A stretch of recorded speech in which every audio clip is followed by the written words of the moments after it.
యుద్ధం తర్వాత అర్జునులో ఒక గందరగోళం మొదలైంది.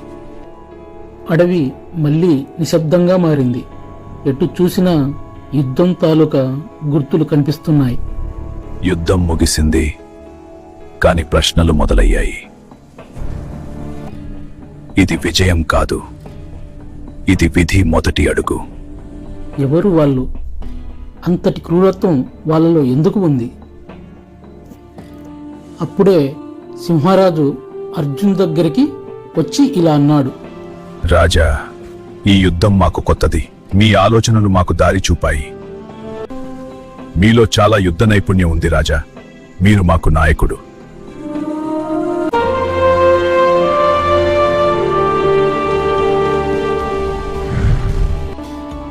మమ్మల్ని విడివిడిగా కాకుండా ఒకే సేనలా దాడి చేయమని చెప్పారు.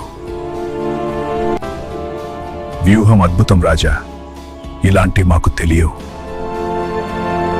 మమ్మల్ని విడివిడిగా కాదు, ఒకే శక్తిగా మార్చారు. ఇలాంటి వ్యూహాలు మాకు తెలియవు.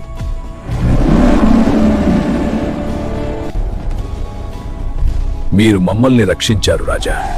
ప్రతి అడుగు ముందే తెలిసినట్టుంది అంటున్న జంతురాజుల ఆ మాటలు విన్న అర్జున్ ఒక్కసారిగా ఉలిక్కిపడ్డాడు. నాకు యుద్ధం రాదు, నాకు వ్యూహాలు తెలియవు. అయితే ఇవన్నీ ఎలా జరిగాయి? ఎవరో నన్ను నడిపిస్తున్నారు. నాకు వ్యూహాలు రావు, నాకు యుద్ధం చేయటం రాదు. అయితే నాకు వాళ్ళు వస్తారని ముందే ఎలా తెలిసింది? ఎవరో నన్ను యుద్ధం చేయించినట్లు అర్జున్ తల పట్టుకున్నాడు. అతనికి అర్థం కావటం లేదు. తల తిరుగుతుంది. యుద్ధం తాలూకా గుర్తులు కళ్ళలో కనిపిస్తున్నాయి.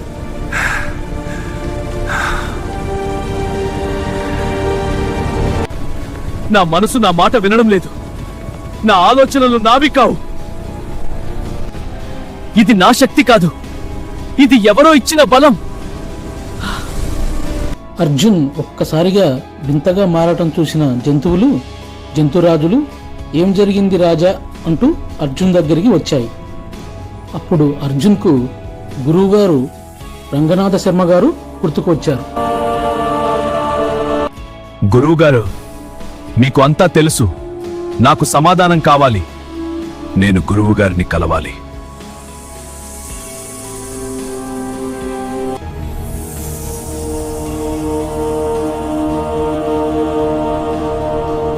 నేను వెంటనే గురువుగారిని కలుస్తాను. ఈ శక్తి మూలం తెలుసుకోవాలి. నాతో రండి అంటూ గురువుగారిని కలవటం కొరకు జంతురాజులతో కలిసి బయలుదేరాడు అర్జున్. ఈ దారి సాధారణం కాదు, ఇది ప్రశ్నల దారి. ఇక్కడే సమాధానం దొరుకుతుంది. నా విధి ఇక్కడే ఉంది.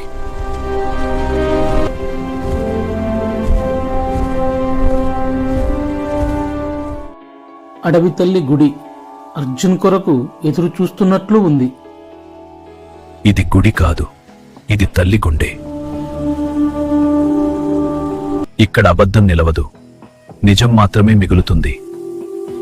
ఇక్కడికి ఎటువంటి దుష్టశక్తులు ప్రవేశించాలేవు. అర్జున్ తిరిగి వస్తాడని గురువుగారికి ముందే తెలుసు. 3 శతాబ్దాల మౌనం ఈ శరీరం కాలాన్ని గెలిచింది. గుడి దగ్గరికి వచ్చిన అర్జున్ దగ్గరికి వస్తాడు గురువుగారు. గురువుగారు, నాకు సమాధానం కావాలి. నేను ఎవరో తెలుసుకోవాలి. నాకు దారి చూపండి అంటూ నమస్కరిస్తున్న అర్జున్ను చూసి గురువుగారు ఇలా అంటాడు. నీ మనసులో ప్రశ్నలు చాలా ఉన్నాయి. నీ శక్తి నిద్రలో ఉంది. అది నువ్వు కోరింది కాదు, తల్లి ఇచ్చింది. నీ మనసులోని ప్రశ్నలకు సమాధానాలు దొరికే రోజు వచ్చింది అంటాడు గురువుగారు. నీ ఆలోచనలకు రూపం రావాలి అంటే తల్లిని మెప్పించాలి. వచ్చే పౌర్ణమి రోజు నుంచి 5 రోజుల పాటు పచ్చి నీళ్లు కూడా ముట్టకుండా పూర్తి తపస్సు చేయాలి. అలా చేస్తే ఆ తల్లి కరుణిస్తే నీ సందేహాలన్నీ తానే తొలగిస్తుంది. అని అంటాడు. నిశ్శబ్దం ప్రమాదకరం. తుఫాను ముందు ఇలానే ఉంటుంది. నాకు సమయం లేదు. విధి దగ్గరలో ఉంది. అలాగే చేస్తాను అని కోటకు తిరిగి వస్తాడు అర్జున్. ఈ అడవికి తూర్పున ఒక భారీ దివి ఉంది, శ్రావణ దివి. ఇది ఒక చీకటి రాజ్యం. ఇక్కడ భయమే చట్టం. ఇక్కడ రక్తమే మాట్లాడే భాష. వీరసేనుడి క్రూరలోకం ఇది.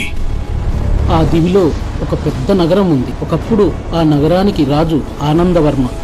కానీ అతన్ని ఒక మోసంతో అంతం చేసి ఆ రాజ్యాన్ని ఆక్రమించాడు వీరసేనుడు. ఇప్పుడు ఆ నగరానికి రాజు అడవి మనుషుల నాయకుడు ఈ వీరసేనుడు. నాకు ఓటమి లేదు, నాకు మరణము లేదు. నన్ను ఓడించేవాడు ఈ భూమి మీద పుట్టలేదు. భయమే నా ఆయుధం, రక్తమే నా రాజ్యం. ఒంటి నిండా అహంకారం. అతడు స్వచ్ఛంద మరణం వరంగా పొందిన మూడవ వాడు.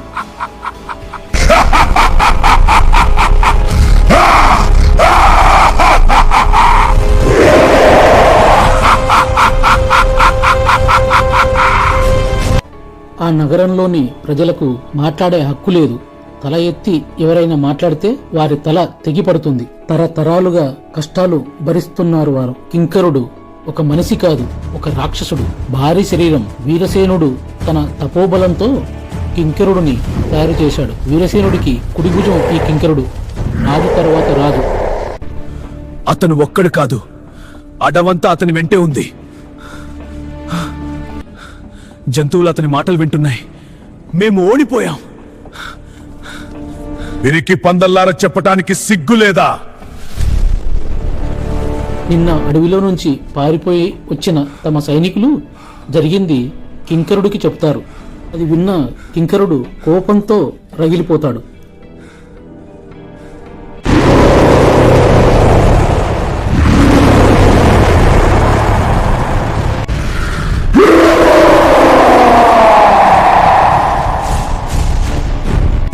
ఆ పరదేశిని నేనే వేటాడతాను.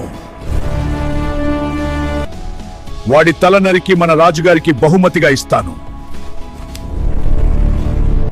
అంటూ శపథం చేస్తాడు కింకరుడు. పౌర్ణమి రానే వచ్చింది. ఆ రోజు అడవి మొత్తం వెన్నెల వెలుగులో ఎంతో అందంగా ఉంది. ఆ రోజు కొరకు ఎన్నో సంవత్సరాల నుంచి ఎదురు చూస్తున్నట్లు అడవి మొత్తం సంతోషంగా ఉంది. శ్వాసను నియంత్రించు, మనసును ఖాళీ చెయ్యి. తల్లిని ఆహ్వానించు, ఆ కరుణామయి కరుణిస్తుంది. అర్జున్కు పూజ ఎలా చేయాలో గురువుగారు వివరంగా చెబుతారు. అర్జున్ గుడి లోపల పూజలో కూర్చుంటాడు. తల్లి, నన్ను శుద్ధి చెయ్యి, నన్ను కరుణించు. నిజం చూపించు తల్లి, నా విధిని మేల్కొలుపు.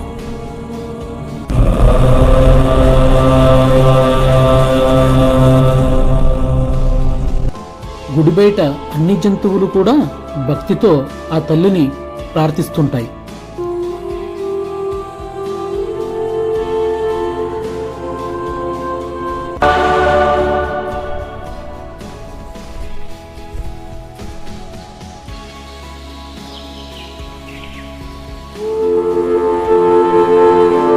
అలా పూజ 5వ రోజుకు చేరుతుంది. అర్జున్ నిద్ర ఆహారాలు మాని పూజలో ఉన్నాడు.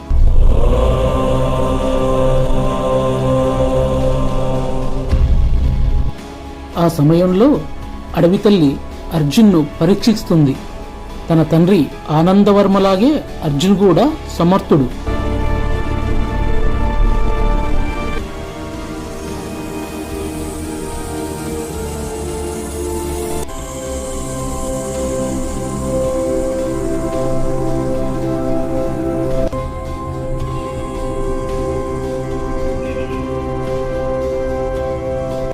అర్జున్ పూజ చేయటం మొదలుపెట్టి 5 రోజులు అవటంతో జంతువులన్నీ గుడి దగ్గరికి చేరి ఏదైనా ప్రమాదం వస్తుందా అని గుడి చుట్టూగా కాపలాగా ఉన్నాయి.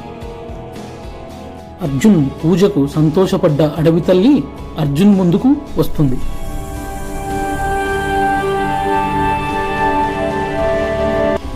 ఓం శాంతి శాంతి శాంతి.